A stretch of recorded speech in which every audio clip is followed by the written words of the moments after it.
जय हिंद प्यारे बच्चों। मैं जितेंद्र कुमार पांडे आपका स्वागत करता हूं आपके अपने ही YouTube platform target with Jitendra पर। प्यारे बच्चों, यूपी बोर्ड परीक्षा 2026 जिसकी की डेट आ चुकी है, जो कक्षा 12 वालों के लिए 18 फरवरी से 27 फरवरी तक में समाप्त होना है।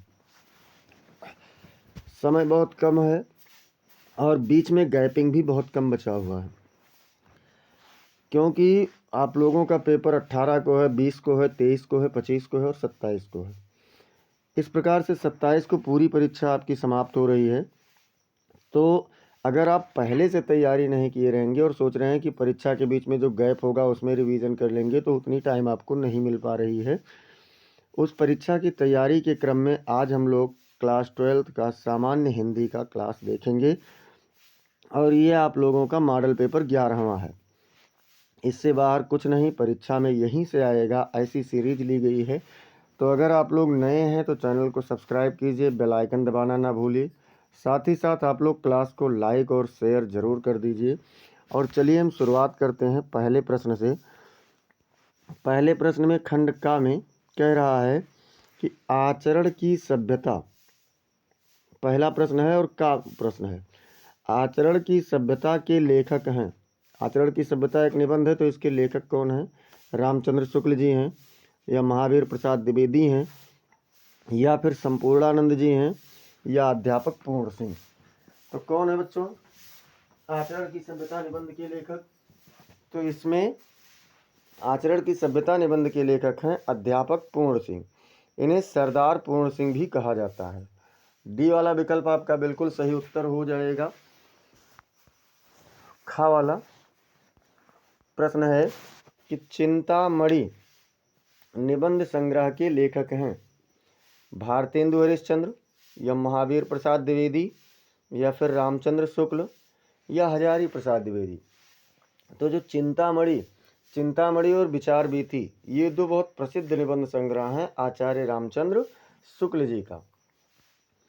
प्रश्न संख्या 1 का गा कह रहा है उसने कहा था।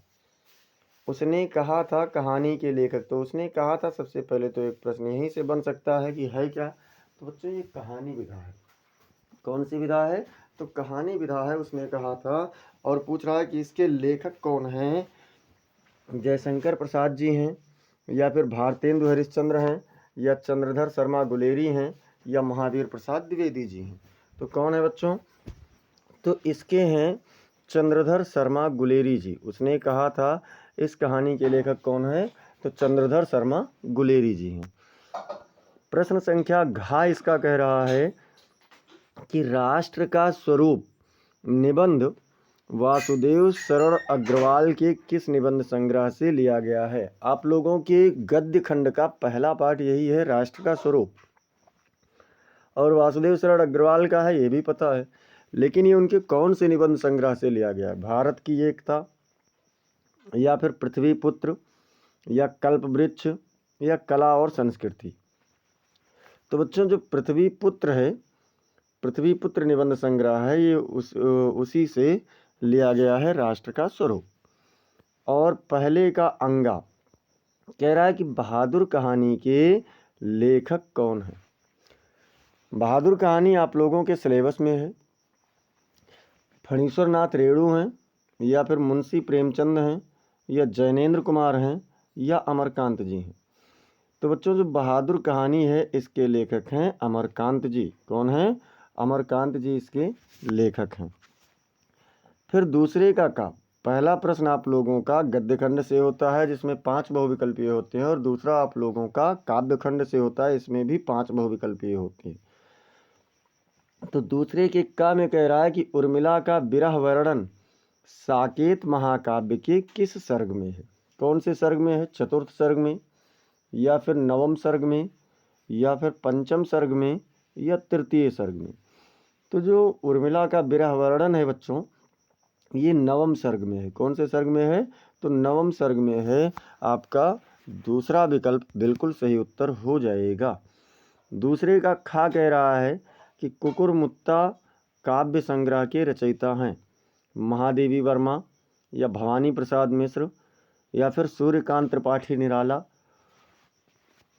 या जयशंकर प्रसाद। तो बच्चों कुकुरमुत्ता, अनामिका, परिमल, गीतिका, ये सभी रचनाएं किसकी हैं? तो ये सभी रचनाएं सूर्यकांत त्रिपाठी निराला जी की हैं।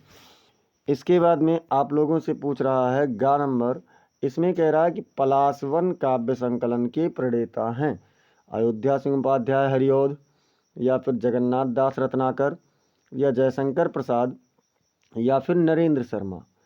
पलाशवन काव्य संग्रह के प्रणेता बच्चों नरेंद्र शर्मा जी हैं। तो कौन सा विकल्प सही होगा? चौथा वाला।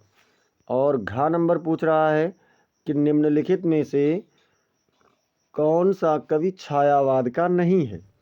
सूर्यकांत त्रिपाठी निराला, या फिर जयशंकर प्रसाद, या महादेवी वर्मा, या फिर अज्ञेय जी। मतलब छायावादी कवि कौन नहीं है बच्चों? तो छायावादी कवि में अगर हम लोग देखें तो प्रसाद पंत देवी निराला, यानी महादेवी प्रसाद, जयशंकर प्रसाद, पंत हो गए सुमित्रानंदन पंत, महादेवी वर्मा और निराला, ये प्रमुख कवि हैं। लेकिन अज्ञेय जी क्या हैं? तो अज्ञेय जी प्रयोगवादी कवि हैं, इसलिए आपका चौथा विकल्प यहाँ पर सही हो जाएगा। और अंगा नंबर आपसे पूछ रहा है कि निशा निमंत्रण के रचनाकार हैं। मधुबाला, मधुशाला, मधुकलश, निशा निमंत्रण, ये सभी किसकी रचनाएं हैं? क्या धर्मवीर भारती की हैं, या मैथिली शरण गुप्त हैं, या हरिवंश राय बच्चन जी हैं, या फिर जयशंकर प्रसाद जी हैं? तो बच्चों निशा निमंत्रण जो रचना है ये हरिवंश राय बच्चन जी का है, अमिताभ बच्चन जी के पिताजी हैं। अब आप लोगों का इसमें पहला और दूसरा प्रश्न समाप्त हो चुका है।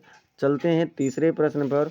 एक बार सभी लोग जोरदार तरीके से शेयर कर दीजिए जिससे सबका जानकारी हो सके और सबको अच्छा पेपर हो सके। और अनसॉल्व अगर आप सॉल्व कर रहे हैं तो आप लोगों को समझ लीजिए पूरा सिलेबस आपका तैयार हो रहा है।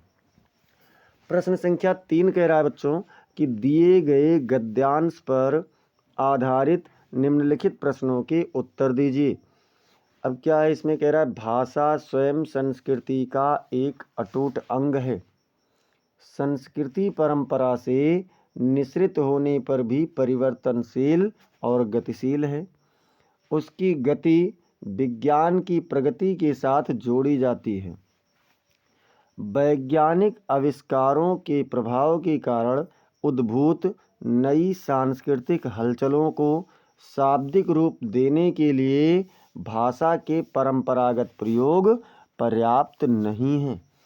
इसके लिए नए प्रयोगों की, नई भाव योजनाओं की को व्यक्त करने के लिए नए शब्दों की खोज की महती आवश्यकता है। अब क्या कह रहा है बच्चों? तो इसमें अगर हम लोग देखें तो आपसे पहला इसमें पूछ रहा है कि पाठ का शीर्षक एवं लेखक का नाम लिखिए। यानी आपसे क्या पूछ रहा है? संदर्भ पूछ रहा है। क्या पूछ रहा है बच्चों? तो सीधे संदर्भ पूछ रहा है। तो देखते हैं, प्रस्तुत गद्यांश हमारी पाठ्य पुस्तक हिंदी के गद्य खंड के भाषा और आधुनिकता नामक शीर्षक से लिया गया है। इसके लेखक प्रोफेसर जी सुंदर रेड्डी जी हैं। अब देखो इसमें कह रहा है रेखांकित अंश की व्याख्या कीजिए, और यहाँ देखिए रेखांकित अंश नहीं है। तो मैं आपको बता दूँ इसमें रेखांकित करना भूल गए हैं, ये मेरी फॉल्ट है। जबकि इस पैसेज में जो बोर्ड पेपर 2024 में कौन सा सेट है ये? तो 302 DK में जो आया था बच्चों वो यहाँ से था। कहाँ से?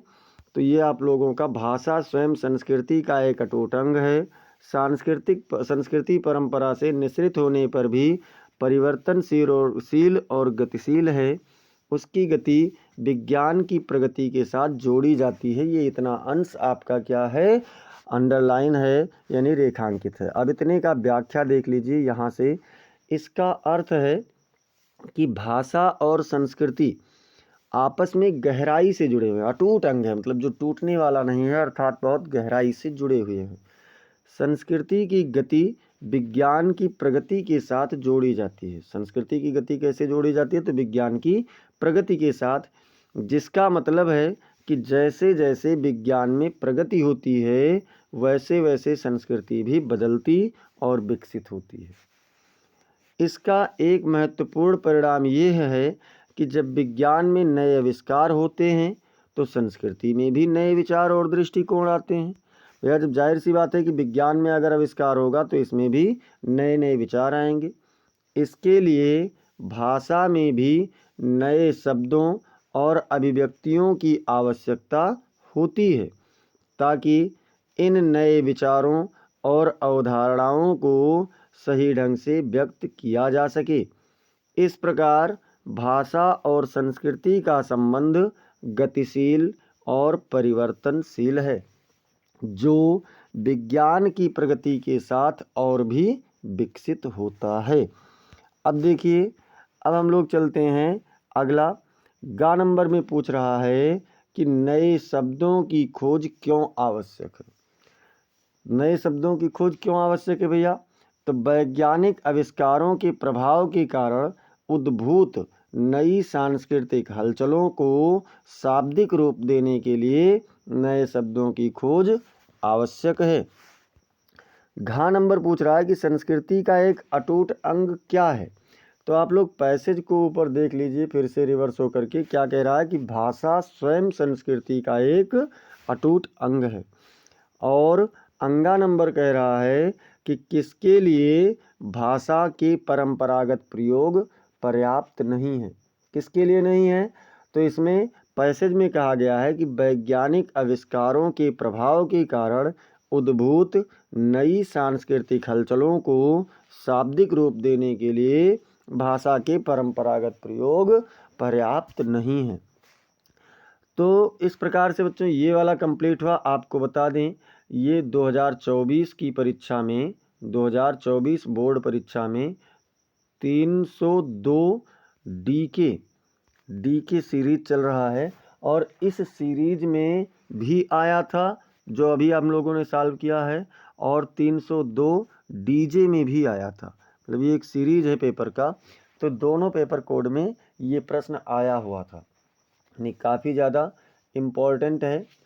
अब इसके बाद में हम लोग देखते हैं अगला, अथवा मान लो आप उसे नहीं कर पा रहे हैं तो आप इसे कर लेना कि पृथ्वी और आकाश के अंतराल में जो सामग्री भरी है, पृथ्वी के चारों ओर फैले हुए गंभीर सागर में जो जलचर एवं रत्नों की राशियां हैं, उन सब के प्रति चेतना और स्वागत के नए भाव राष्ट्र में फैलने चाहिए।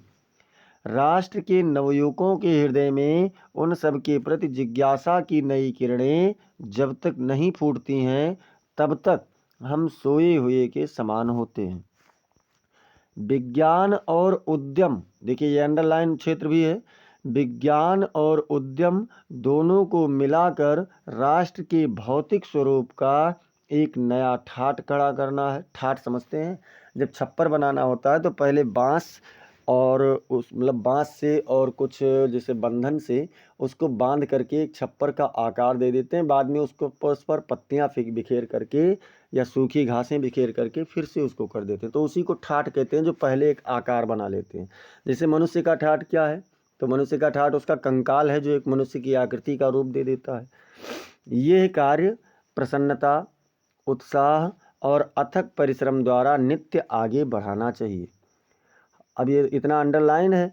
फिर कह रहा है हमारा यह ध्येय हो कि राष्ट्र में जितने हाथ हैं उनमें से कोई भी इस कार्य में भाग लिए बिना रीता ना रह सके। रीता का मतलब होता है खाली।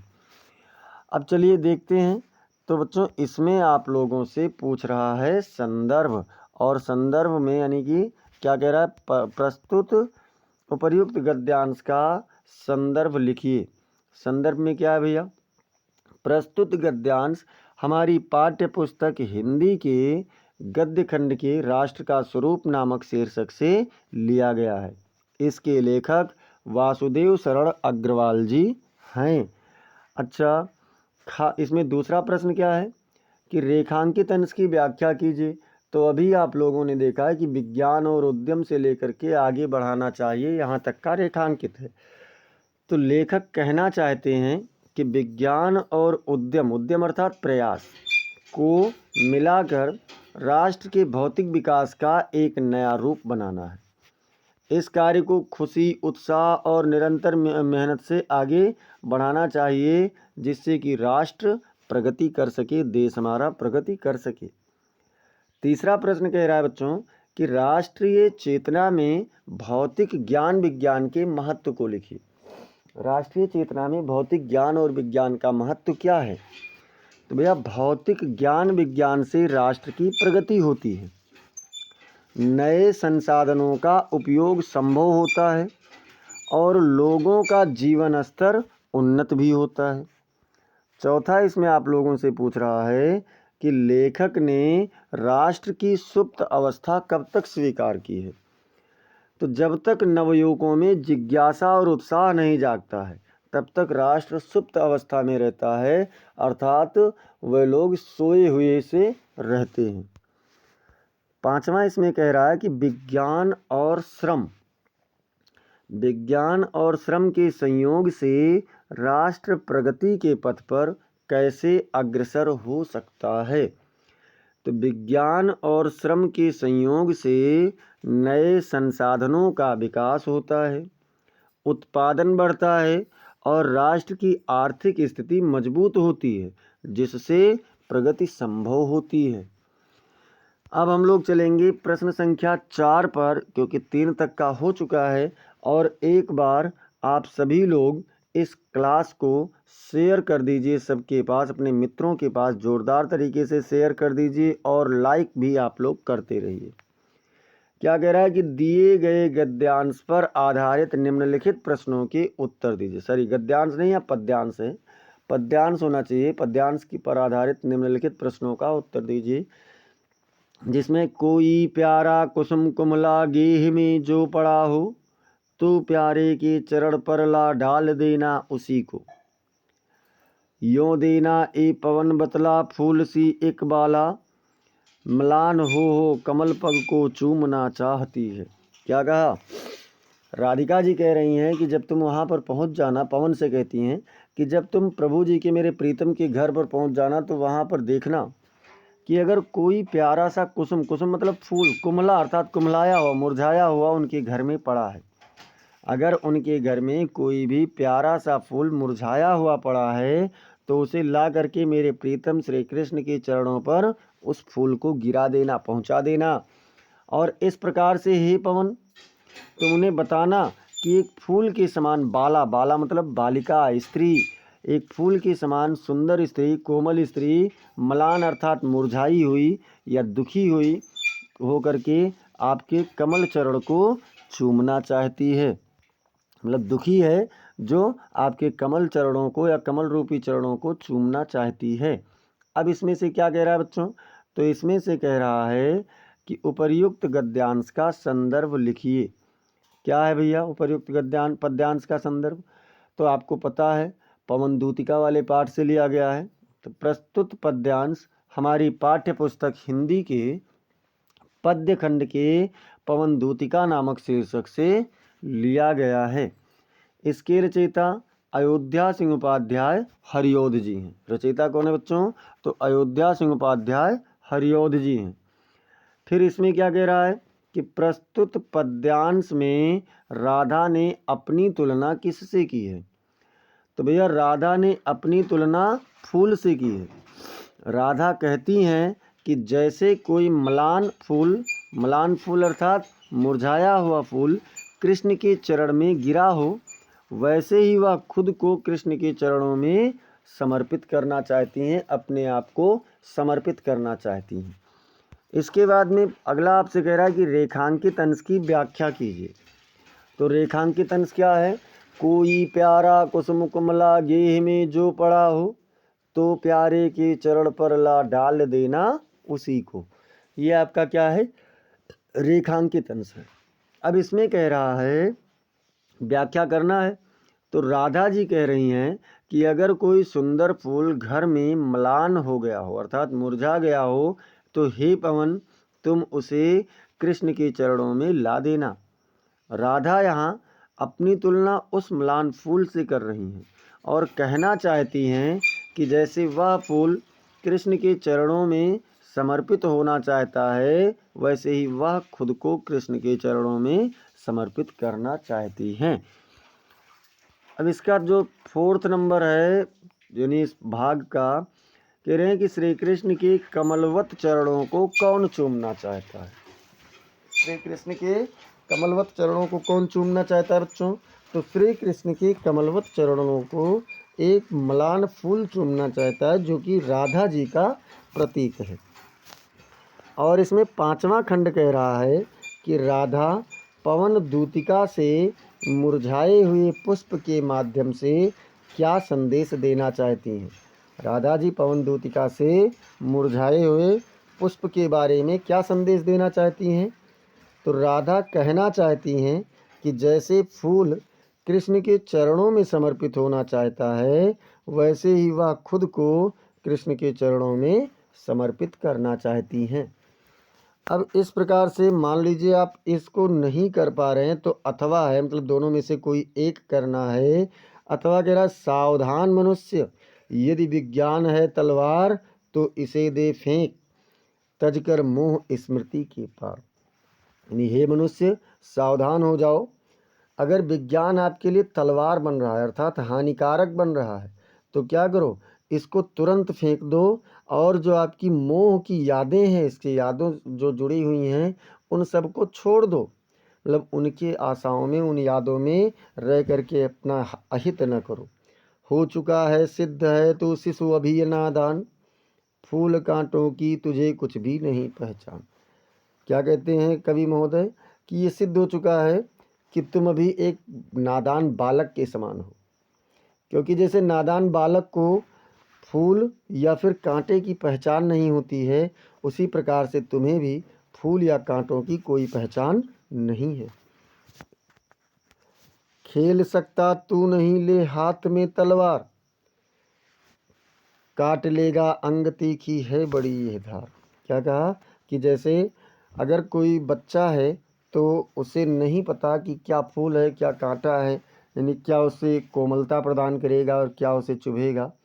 उसी प्रकार से तो उसको कांटे या फूल नहीं देना चाहिए। उसी प्रकार से तुम्हें भी जब नहीं पता है कि इससे हानियाँ क्या हैं, इससे लाभ क्या हैं, तो तुम इसको हाथ में लेकर के खेलोगे तो अपना ही अहित करोगे। और सिद्ध कैसे हुआ, आपने हथियार बनाए, बम बनाए, जो कि बहुत ही विनाशकारी सिद्ध हुए हैं। अब इसमें पूछ रहा है कि उपर्युक्त पद्यांश का संदर्भ लिखिए। तो भैया संदर्भ में क्या है कि अभिनव मनुष्य आप लोगों ने एक पढ़ा होगा, ये उसी का है। प्रस्तुत पद्यांश हमारी पाठ्य पुस्तक हिंदी के पद्य खंड के अभिनव मनुष्य नामक शीर्षक से लिया गया है। इसके रचयिता रामधारी सिंह दिनकर जी हैं। कौन है रचयिता? तो रामधारी सिंह दिनकर जी हैं। और रेखांकित अंश की व्याख्या करना है। तो रेखांकित अंश की व्याख्या में क्या कह रहा है? कवि कह रहे हैं कि हे मनुष्य, विज्ञान एक शक्तिशाली हथियार है, लेकिन इसे सही तरीके से इस्तेमाल करना सीखो।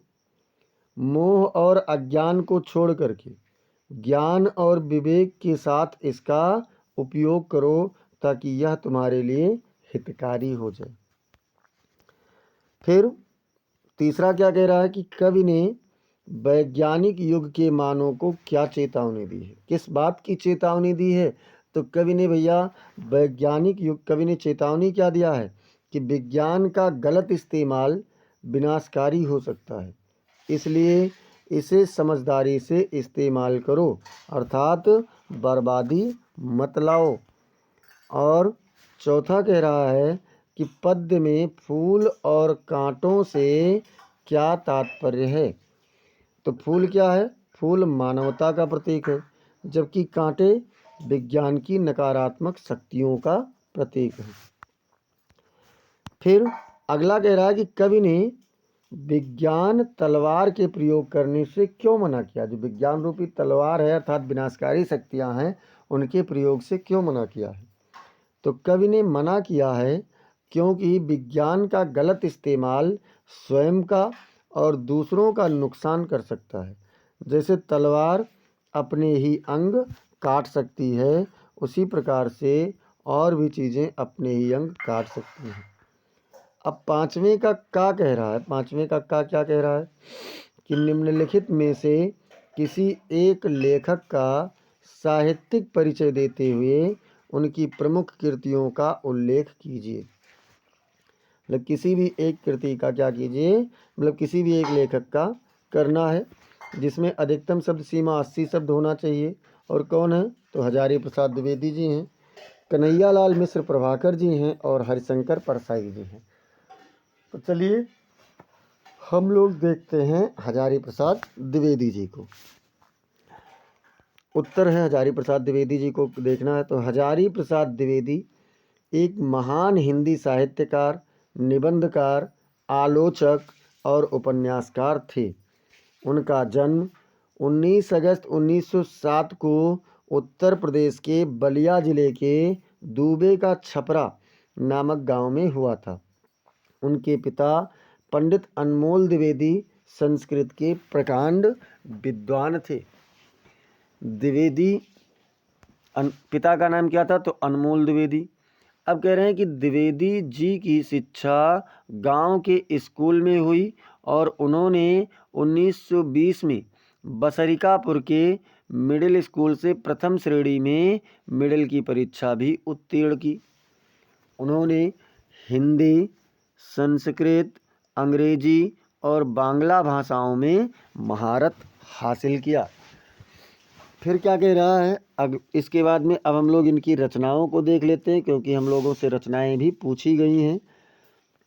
तो रचनाओं में देखिए द्विवेदी जी की प्रमुख रचनाएं हैं जो कि पूछी जाती हैं, बार बार पूछी जाती है। जैसे बाणभट्ट की आत्मकथा, ये कई बार पूछा गया उपन्यास में। चारु चंद्रलेखा भी पूछा गया है, पुनर्नवा भी पूछा गया है और अनामदास का पोथा भी पूछा गया।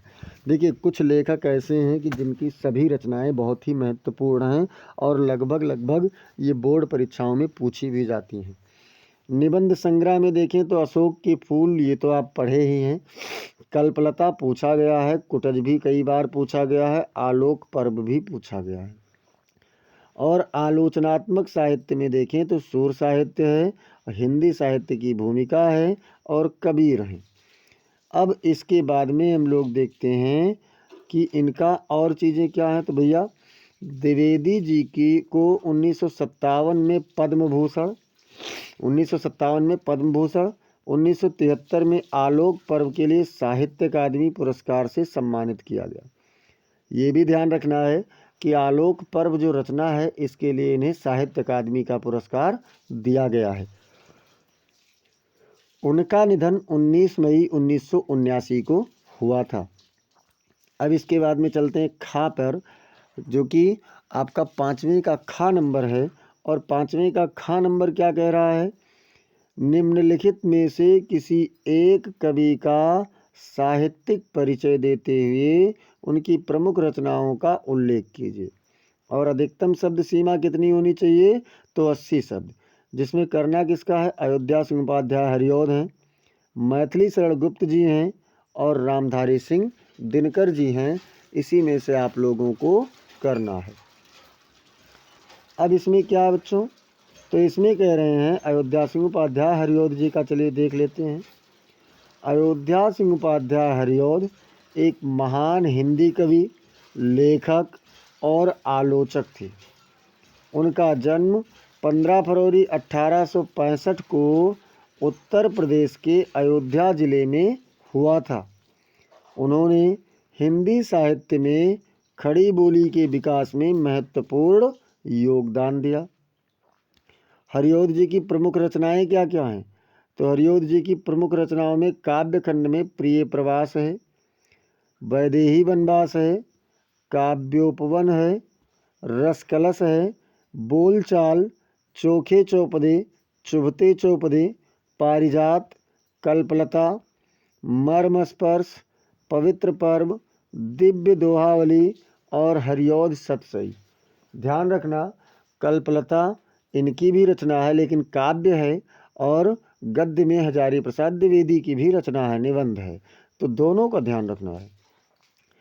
और ये सभी रचनाएं पूछी गई हैं, जैसे प्रिय प्रवास, वैदेही वनवास और मतलब जितने काव्य भी हैं ये सब लगभग पूछे गए हैं। उपन्यास में ठेठ हिंदी का ठाठ ये तो कई बार पूछा गया और अधिखिला फूल भी पूछा गया है। और नाटक में बच्चों दोनों आपसे पूछे गए हैं, यानी रुक्मणी परिणय भी और प्रद्युम्न विजय व्यायोग भी। ललित निबंध में इनका संदर्भ सर्वस्व है और आत्मकथात्मक में इतिवृत्त है। इसके बाद में और देखें तो भैया क्या है, हरिऔध जी को उनके काव्य प्रिय प्रवास के लिए विशेष प्रसिद्धि मिली, जो खड़ी बोली का पहला महाकाव्य भी है। प्रिय प्रवास क्या है, हिंदी खड़ी बोली का पहला महाकाव्य है। उन्होंने संस्कृत छंदों का हिंदी में सफल प्रयोग किया और विविध विषयों पर काव्य रचनाएं की हैं। अब प्रश्न संख्या 6 पर आ गए और 6 पहुंच चुके हैं। एक बार सभी लोग क्लास को जोरदार तरीके से लाइक और शेयर कर दीजिए। लाइक शेयर आप करते रहिए। तो क्या कह रहा है इसमें प्रश्न संख्या 6 में? प्रश्न संख्या 6 कह रहा है कि लाटी अथवा ध्रुव यात्रा कहानी के उद्देश्य पर प्रकाश डालिए। उद्देश्य बताना है और अधिकतम शब्द सीमा 80 शब्द होना चाहिए। तो चलिए हम लोग देख लेते हैं ध्रुव यात्रा। ध्रुव यात्रा में क्या कह रहा है, आलोच्य कहानी ध्रुव यात्रा। इसका मूल उद्देश्य प्रेम की पवित्रता और पराकाष्ठा की विवेचना एवं वचन पालन के महत्व को प्रतिष्ठित करना है।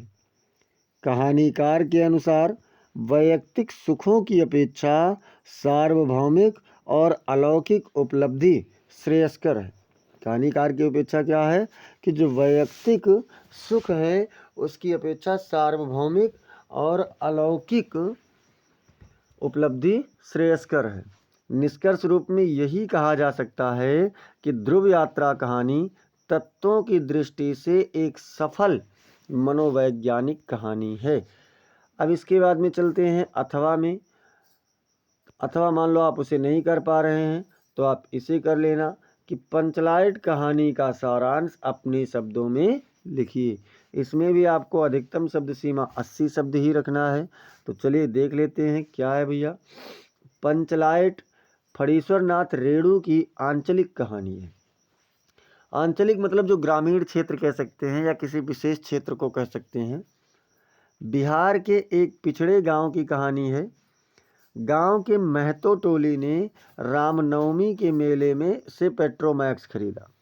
पेट्रोमैक्स जिसको हम लोग कहते हैं कि ये क्या है, गैस वाला, जो तेल वाला गैस आता था पहले पंप से भर करके और मिंटर बांध करके जला देते थे प्रकाश के लिए, जिसे वे पंचलाइट कहते हैं। लेकिन इसे जलाना कोई नहीं जानता। गोधन नामक युवक इसे जलाना जानता है, जिसे मुनरी की मदद से पंचों के सामने पेश किया जाता है। गोधन पंचलाइट जला देता है और उसकी गलती माफ़ कर दी जाती है। कहानी में गांव की गरीबी, पिछड़ापन और अज्ञानता को दिखाया गया है। पंचलाइट गांव के लिए एक नए युग का प्रतीक बन जाता है, जो अंधकार से प्रकाश की ओर ले जाता है। गोधन और मुनरी की प्रेम कहानी भी कहानी का एक महत्वपूर्ण हिस्सा है। अब देखो बच्चों, इसमें आप लोगों से कह रहा है कि स्वपठित खंड काव्य के आधार पर प्रश्न संख्या 7 है, किसी एक खंड के एक प्रश्न का उत्तर दीजिए। मतलब प्रत्येक खंड में 2 प्रश्न है और किसी एक का उत्तर आपको देना है। अधिकतम शब्द सीमा 80 शब्द ही रखना है। जिसमें पहले खंड में है कि श्रवण कुमार खंड काव्य के नायक का चरित्र चित्रण कीजिए, अथवा श्रवण कुमार खंड काव्य के आधार पर दशरथ का चरित्र चित्रण कीजिए। और दूसरा खंड कह रहा है कि रश्मिरथी खंड काव्य के आधार पर कर्ण का चरित्र चित्रण कीजिए, अथवा रश्मिरथी खंड काव्य का कथानक संक्षेप में लिखिए। और तीसरा खंड है कि त्यागपथी खंड काव्य के आधार पर राजश्री का चरित्र चित्रण कीजिए। देखिए, इस प्रश्न को करते रहिए, साथ ही साथ शेयर और लाइक भी आप लोग करते रहिए। शेयर लाइक नहीं बंद होना चाहिए। आपका एक शेयर एक लाइक आपको और मुझे बेहतर ऊर्जा, बेहतर खुशी प्रदान करता है। प्रश्न क्या है इसमें, राजश्री का चरित्र चित्रण। तो चलिए देख लेते हैं। राजश्री का चरित्र चित्रण इस प्रकार से है। कैसे है भैया, राजश्री हर्षवर्धन की बहन थी और उनका चरित्र अत्यधिक आदर्शवादी और नारी सुलभ गुणों से परिपूर्ण था। वह एक सुशील, संस्कारी और पतिव्रता नारी के रूप में चित्रित की गई है। राजश्री की विशेषताएं इस प्रकार से हैं। जैसे क्या है, आदर्श पत्नी के रूप में राजश्री अपने पति के प्रति अत्यधिक समर्पित थी और उनके साथ सुख दुख में साथ रहने के लिए तत्पर रहती थी। और दूसरी हेडिंग क्या है, सहनशीलता और धैर्य। क्या बच्चों, सहनशीलता और धैर्य। राजश्री ने अपने जीवन में कई कठिनाइयों का सामना किया, लेकिन उन्होंने धैर्य और सहनशीलता का परिचय भी दिया। फिर है आदर्शवादिता। राजश्री का चरित्र आदर्शवादी है और वह अपने कर्तव्यों का पालन करने में तत्पर रहती थी। अगला क्या है, अगला है नारी सुलभ गुण। नारी सुलभ गुण में क्या है, राजश्री के चरित्र में नारी सुलभ गुणों का समावेश है, जैसे कि ममता है, करुणा है और संवेदनशीलता भी है। इस प्रकार राजश्री का चरित्र एक आदर्श नारी के रूप में प्रस्तुत किया गया है, जो अपने कर्तव्यों का पालन करने में तत्पर रहती है और जीवन की कठिनाइयों का सामना करने में धैर्य और सहनशीलता का परिचय भी देती है। अब देखते हैं हम लोग अथवा में। तो अथवा में क्या है बच्चों, अथवा आपको करना है, चाहे उनका मतलब चरित्र चित्रण लिख दीजिएगा और चाहे त्यागपथी खंड काव्य के द्वितीय सर्ग की कथा वस्तु पर प्रकाश डालिए, यानी द्वितीय सर्ग आपको लिखना है। त्यागपथी खंड काव्य के द्वितीय सर्ग की कथा वस्तु इस प्रकार से है। कैसे है, द्वितीय सर्ग में राजश्री के विवाह और उसके बाद के जीवन का वर्णन किया गया है। राजश्री का विवाह ग्रहवर्मन से होता है और वह अपने पति के साथ सुखी जीवन व्यतीत करती है, लेकिन शीघ्र ही उसके जीवन में विपत्ति आती है और उसके पति की मृत्यु हो जाती है। राजश्री अपने पति की मृत्यु के बाद विधवा हो जाती है और उसे कई कठिनाइयों का सामना करना पड़ता है। वह अपने भाई हर्षवर्धन के पास आश्रय लेती है और हर्षवर्धन उसकी रक्षा और सहायता के लिए तत्पर रहते हैं। इस सर्ग में राजश्री के चरित्र की विशेषताएं और उसके जीवन के संघर्षों का विस्तार से वर्णन किया गया है। राजश्री की सहनशीलता, धैर्य और आदर्शवादिता को दर्शाया गया है, जो उसे जीवन की कठिनाइयों का सामना करने में मदद करती है। द्वितीय सर्ग में कवि ने राजश्री के जीवन के उस पहलू को उजागर किया है जिसमें वह अपने पति की मृत्यु के बाद भी अपने कर्तव्यों का पालन करने और जीवन के संघर्षों का सामना करने में तत्पर रहती है। अथवा अब देखिए, आपका ये गोंडा जिले का था, मतलब कई जिले में है लेकिन गोंडा का था, इसलिए मैंने इसे करवाया है राजश्री वाला, अर्थात त्यागपथी खंड काव्य। और अब आपका कुछ जिलों में क्या है, तो आलोक वृत्त खंड काव्य का नायक कौन है उसका चरित्र चित्रण कीजिए अथवा आलोक वृत्त के कथानक पर प्रकाश डालिए। फिर है सत्य की जीत खंड काव्य के आधार पर द्रौपदी का चरित्र चित्रण कीजिए अथवा सत्य की जीत खंड काव्य की कथा वस्तु लिखिए। और फिर क्या है, मुक्ति यज्ञ खंड काव्य के आधार पर गांधी जी का चरित्र चित्रण कीजिए अथवा मुक्ति यज्ञ खंड काव्य की कथा संक्षेप में लिखिए।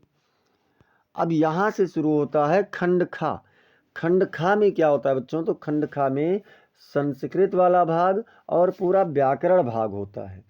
तो इसमें क्या कह रहा है, खंड खा से पहले सभी लोग क्लास को लाइक और शेयर कर दीजिए और अगर अब तक सब्सक्राइब नहीं किए हैं तो सब्सक्राइब भी कर लीजिए। और यकीन मानिए इतना मॉडल पेपर हो जाएगा कि कोई भी दिक्कत आपको हो नहीं सकती है। तो अब देखते हैं कि खंड खा में 8वें का क्या कह रहा है कि दिए गए संस्कृत गद्यांशों में से किसी एक का ससंदर्भ हिंदी में अनुवाद कीजिए। और चलिए देखते हैं क्या है। मयूर ने कहा अद्यापि तावन में, मतलब आज तक आप सबने मेरा बलम न पश्यसि, बल नहीं देखा हो, मतलब आज तक आपने मेरा बल नहीं देखा हो। इति अति गर्वेण लज्जांच त्यक्त्वा, मतलब अत्यधिक गर्व के साथ और लज्जा को त्याग करके तावन महता शकुनि संघस्य, उसी समय पक्षियों की सभा के बीच में मध्य, संघस्य मध्य मतलब सभा के बीच में पक्षों प्रसार्य अपने पंखों को फैला करके नर्तुम आरब्धवान, नाचना शुरू कर दिया। चा प्रतिछन्नो अभूता, और नग्न हो गया। मयूर ने कहा कि आज तक तुमने मेरा बल नहीं देखा है। अत्यधिक गर्व के साथ और लज्जा को त्याग करके वहीं पक्षियों की सभा के बीच में अपने पंखों को फैला करके नाचना शुरू कर दिया और नग्न हो गया। स्वर्ण राजहंसा लज्जिता, स्वर्ण राजहंस लज्जित होकर के अस्य नयो ही अस्ति न बहराणाम समुत्थाने लज्जा, ना तो इसे मतलब अपने पास कोई लज्जा है और ना ही कोई संपत्ति है। नास्य गतत्रपाय स्वदुहितरम, इस दुष्ट को मैं अपनी पुत्री नहीं दास्या मतलब नहीं दूंगा, इत्यकथयत, ऐसा कहा। ये बच्चों आप लोगों का जातक कथा वाले से प्रस्तुत संस्कृत गद्यांश हमारी पाठ्य पुस्तक हिंदी के संस्कृत खंड के जातक कथा नामक पाठ से लिया गया है। और आप लोग हिंदी अनुवाद का स्क्रीनशॉट कर लीजिए, हिंदी अनुवाद का स्क्रीनशॉट कर लीजिए तो ये आपको दोबारा रिवीजन में मदद करेगा। अथवा कह रहा है कि महामना विद्वान वक्ता धार्मिको नेता पटुः पत्रकारश्चासीत्, महामना विद्वान वक्ता धार्मिक नेता और चतुर पत्रकार थे। परमस्य सर्वोच्च गुणा, परमस्य लेकिन इनका, सर्वोच्च गुणा मतलब सभी उच्च गुण या ऊंचे गुण, जन सेवे वासित मतलब लोगों की सेवा में ही थे। यत्र कुत्रापि अयम जनान दुखितान पीडमानास चापश्यत, जहाँ कहीं भी, यत्र कुत्रापि मतलब जहाँ कहीं भी, अयम माने ये, जनान माने लोगों को, दुखितान पीड्यमानास मतलब दुखित और पीड़ित मन वालों को देखते थे। तत्रैव सह शीघ्रमेव उपस्थिता, वहीं पर ये शीघ्र उपस्थित होकर के सर्वविधम सहायंच अकरोत, हर प्रकार से सहायता करते थे। प्राणी सेवा अस्य स्वभाव एवासीत, प्राणी सेवा ही इनका स्वभाव था। क्या कहा बच्चों की प्राणी सेवा ही इनका स्वभाव था। अद्यास्माकं मध्ये अनुपस्थितो अपि, आज हमारे बीच में अनुपस्थित होते हुए भी, मतलब आज हमारे बीच में अनुपस्थित होते हुए भी, महामना मालवीया स्वयशसो अमूर्त रूपेण प्रकाशम वितरण, महामना मालवीय अपने यश से अमूर्त रूप में यानी जिसको हम लोग देख नहीं सकते हैं ऐसे रूप में प्रकाश को वितरित करते हैं। अंधे तमस निमग्नान जनान, और अंधकार में लिपटे हुए लोगों को सन्मार्ग दर्शन, सत्मार्ग दिखाते हैं। स्थाने स्थाने जने जने उपस्थिता एव, स्थान स्थान पर लोगों के बीच में यानी हर एक व्यक्ति के बीच में उपस्थित हैं। तो इस प्रकार से हम लोगों ने देखा बच्चों कि दूसरे का मतलब दोनों संस्कृत में अनुवाद में से कोई एक आपको करना है। अब इसका संदर्भ क्या है, तो महामना मालवीय नामक पाठ से लिया गया है और हिंदी अनुवाद आप लोग स्क्रीनशॉट कर सकते हैं। और यहाँ से खा नंबर शुरू होता है जो क्या कह रहा है कि दिए गए पद्यांशों में से किसी एक का संदर्भ सहित हिंदी में अनुवाद कीजिए, किसी का भी करना है। तो क्या कहा है, श्लोक क्या है, जयंती ते महाभागा जन सेवा परायणा, जरा मृत्यु भयम नास्ति येषां कीर्ति तनो क्वचित, मतलब जयंती ते महाभागा, उन महापुरुष लोगों की जय हो, महाभाग्यशाली लोगों की जय हो। जन सेवा परायणा, जो हमेशा जन सेवा में ही लगे रहते हैं, निरत रहते हैं। जरा मृत्यु भयम, जरा मतलब वृद्धावस्था यानी बुढ़ापा का, और मृत्यु का भय नास्ति येषाम, जिनको नहीं है, जिन्हें जन्म और मृत्यु का भय नहीं है। येषाम कीर्ति मतलब जिनका कीर्ति तनोह क्वचित, उनके शरीर से भी बढ़ करके है।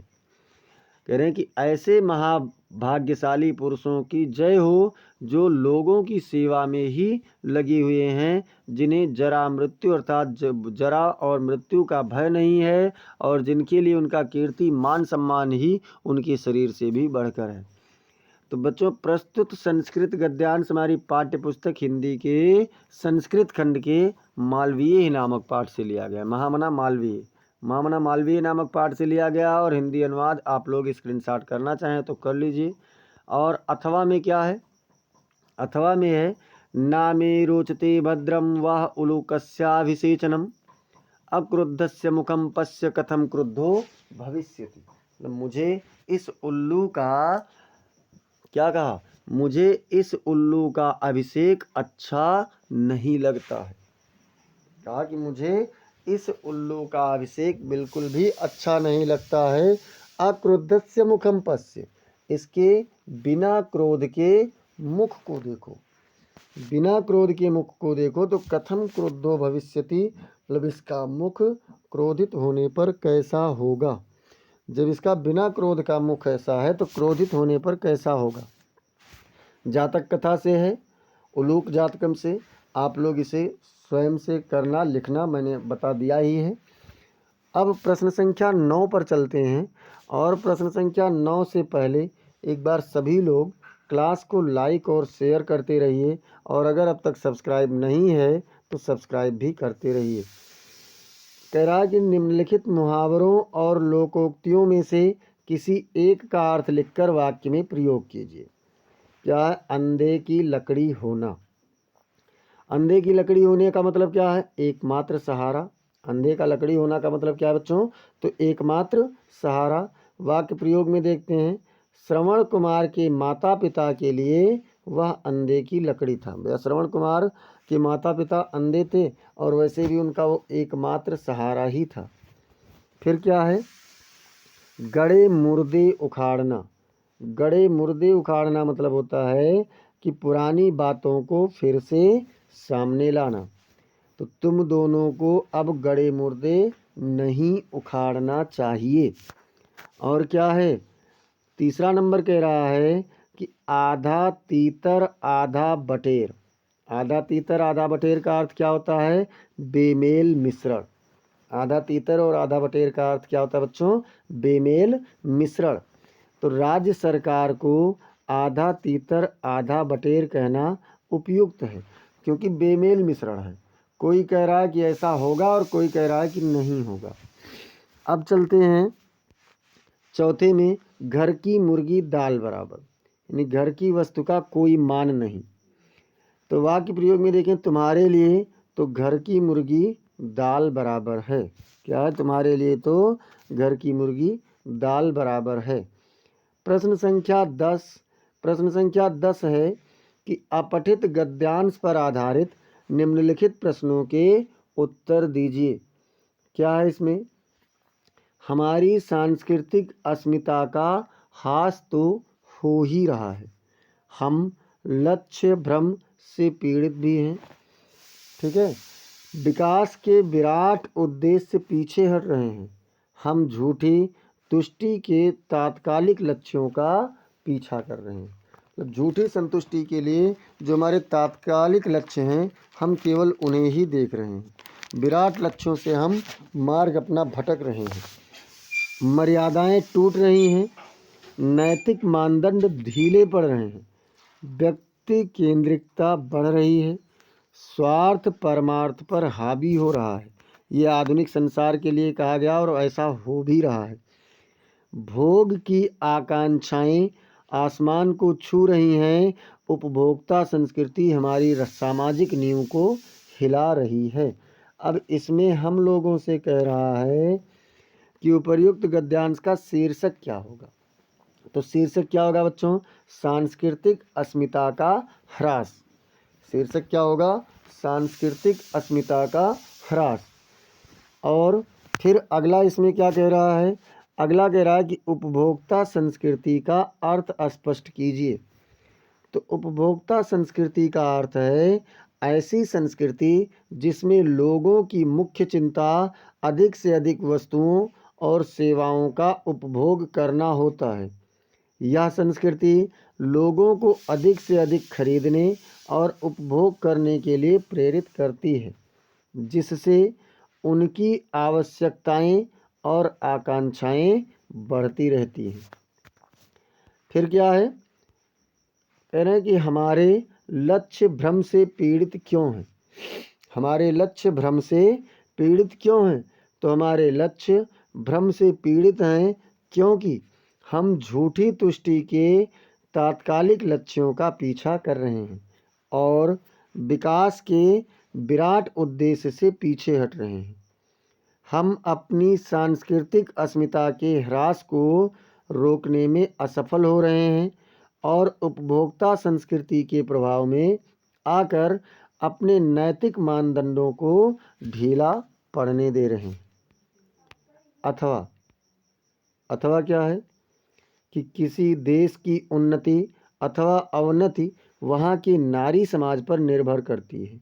जिस देश का नारी जागृत, शिक्षित तथा गुणवती होती है, वही देश संसार में सबसे अधिक उन्नत समझा जाता है। इस दृष्टिकोण से भारत के वैदिक युग में नारी का महत्वपूर्ण स्थान था। उस समय भारत सब देशों का सिरमौर माना जाता था। सरस्वती, लक्ष्मी और दुर्गा आदि देवियाँ विद्या, धन और शक्ति की प्रतीक मानी जाती थी। सरस्वती जी विद्या की, लक्ष्मी जी धन का और दुर्गा जी शक्ति की प्रतीक मानी जाती थी। जीवन के लिए भी ये तीनों ही महत्वपूर्ण साधन हैं। ये नारी रूपी देवियों की कृपा से ही प्राप्त हो सकते थे। अतः भारतवर्ष में सर्वत्र देवियों का पूजन होता था।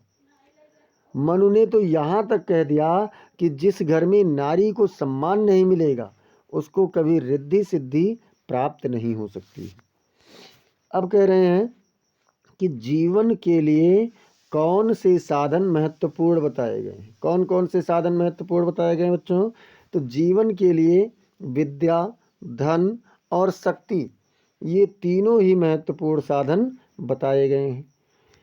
और दूसरा क्या कह रहा है कि उपर्युक्त गद्यांश का शीर्षक निर्धारित कीजिए। तो शीर्षक क्या है? नारी का महत्व होना चाहिए।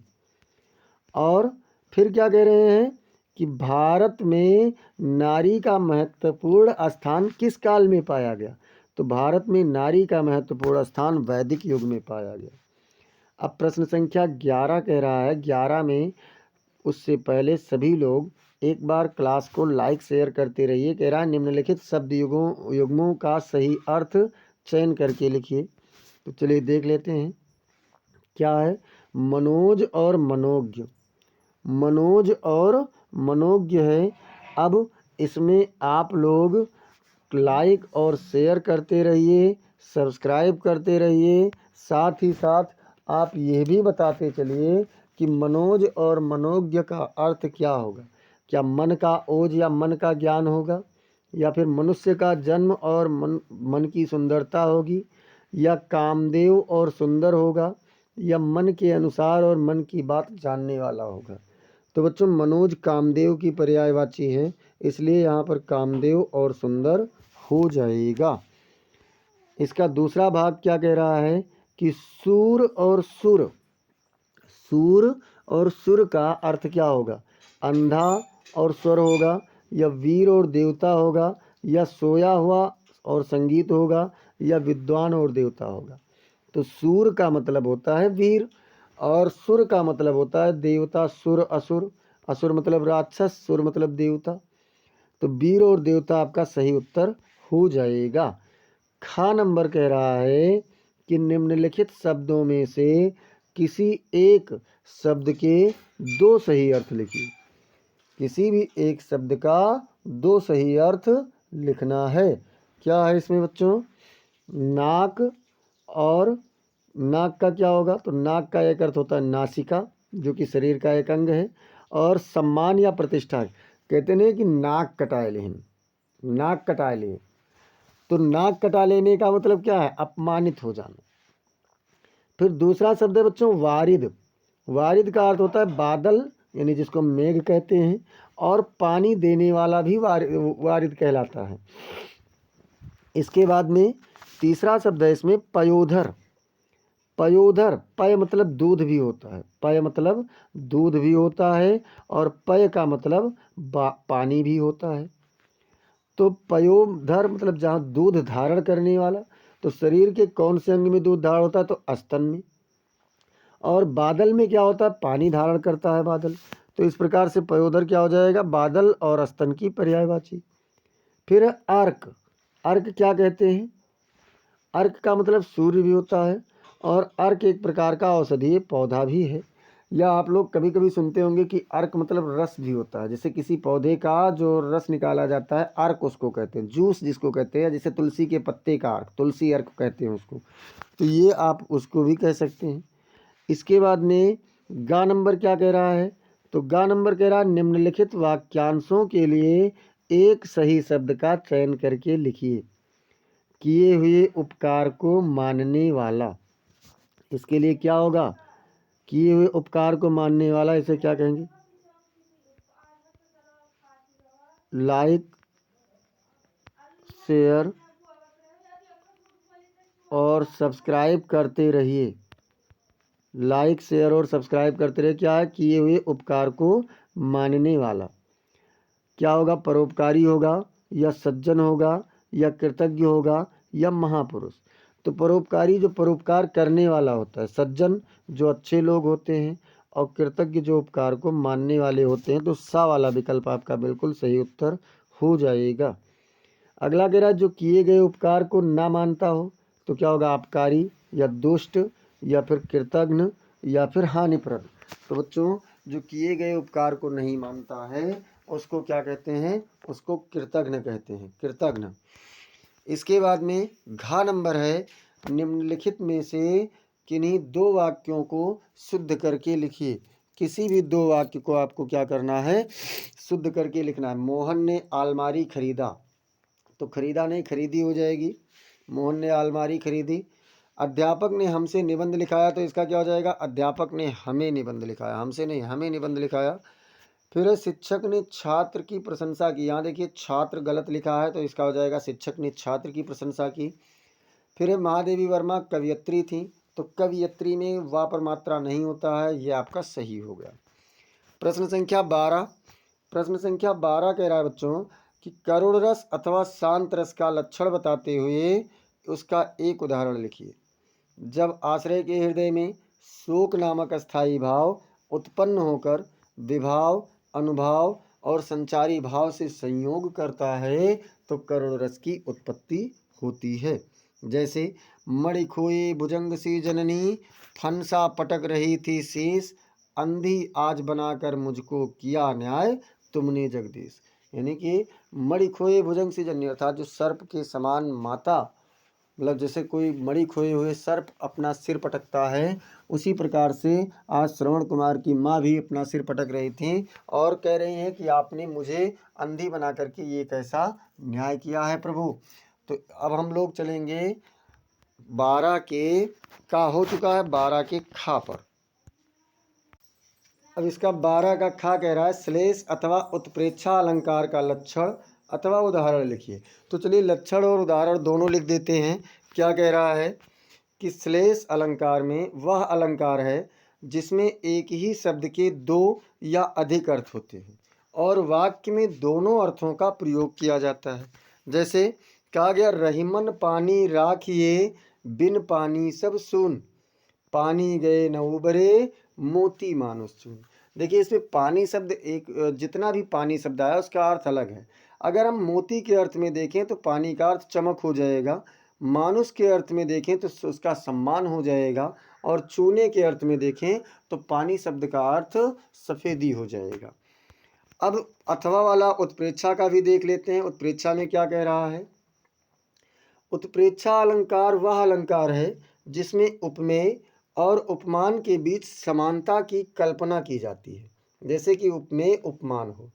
जिसे उदाहरण में देखें, उसका मुख मानो चंद्रमा है।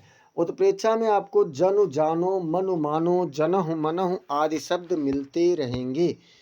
13 नंबर प्रश्न संख्या 13 कह रहा है, विद्यालय के प्रधानाचार्य को शिक्षक पद पर अपनी नियुक्ति हेतु योग्यता सहित आवेदन पत्र लिखिए। अथवा क्या करना है? अथवा विद्यालय में खेल कूद की सामग्री की ओर ध्यान आकर्षित करते हुए प्रधानाचार्य को एक प्रार्थना पत्र लिखिए। अब उत्तर में देखते हैं, सेवा में प्रधानाचार्य महोदय, उच्चतर माध्यमिक विद्यालय गोंडा, दिनांक 12/11/2025। अब विषय में क्या है बच्चों? तो विषय कह रहा है कि खेल कूद की सामग्री की व्यवस्था करने के संबंध में महोदय या महोदया मतलब एक ही लिखना है। सविनय निवेदन है कि हमारे विद्यालय में खेल कूद की गतिविधियों को बढ़ावा देने के लिए आवश्यक सामग्री की कमी है। छात्रों के शारीरिक और मानसिक विकास के लिए खेलकूद अत्यंत महत्वपूर्ण है, लेकिन वर्तमान में football, badminton racket, cricket kit और एथलेटिक्स उपकरण जैसी सामग्रियों का अभाव है। अतः आपसे निवेदन है कि जल्द से जल्द खेल कूद की सामग्री की व्यवस्था करवाई जाए, ताकि छात्र उत्साहपूर्वक खेल सकें और विद्यालय का नाम रोशन कर सकें। धन्यवाद। आपका आज्ञाकारी का खा गा, क्लास 12। डेट यहाँ होना चाहिए, लेकिन हमने डेट को ऊपर ही कर दिया है। प्रश्न संख्या 14। और 14 से पहले सभी लोग लाइक, शेयर और सब्सक्राइब तो ज़रूर करते रहिए। बार बार कह रहा हूँ बेटा, और आप जानते हैं कि कितना इम्पोर्टेंट है मेरे लिए और शेयर आपके मित्रों के लिए। तो देखते हैं, निम्नलिखित विषयों में से किसी एक विषय पर अपनी भाषा शैली में निबंध लिखिए। क्या है? आतंकवाद की समस्या, कारण और निवारण, या फिर विज्ञान वरदान है या अभिशाप, या फिर पर्यावरण प्रदूषण के निराकरण के उपाय, या फिर विद्यार्थी जीवन में अनुशासन का महत्व, या फिर मेरा प्रिय खेल। तो चलिए, आज हम मेरा प्रिय खेल आपका अपने टॉपिक पर है, तो आज हम लोग अपने अपने खेल के बारे में लिखते हैं, और मैं इसमें ले चलता हूं आपको क्रिकेट की ओर। तो मेरा प्रिय खेल क्या है भैया? क्रिकेट है। अक्सर अधिकांश बच्चों का प्रिय खेल क्रिकेट ही होता है, बॉयज़ का। इसमें कह रहा है कि क्रिकेट मेरा सबसे पसंदीदा खेल है। देखिए, मैं अपने भावों को मैंने केवल लिखा है। यह न केवल मनोरंजन का साधन है, बल्कि यह मुझे शारीरिक और मानसिक रूप से मजबूत भी बनाता है। क्रिकेट खेलने से मेरा आत्मविश्वास बढ़ता है और टीम वर्क का महत्व समझ में आता है। क्रिकेट में बल्लेबाजी, गेंदबाजी और फील्डिंग जैसे कौशल शामिल हैं, जो मुझे चुनौतीपूर्ण और रोमांचक लगते हैं। जब मैं मैदान पर होता हूं, तो सारे तनाव भूल जाता हूं और पूरी ऊर्जा से खेलता हूं।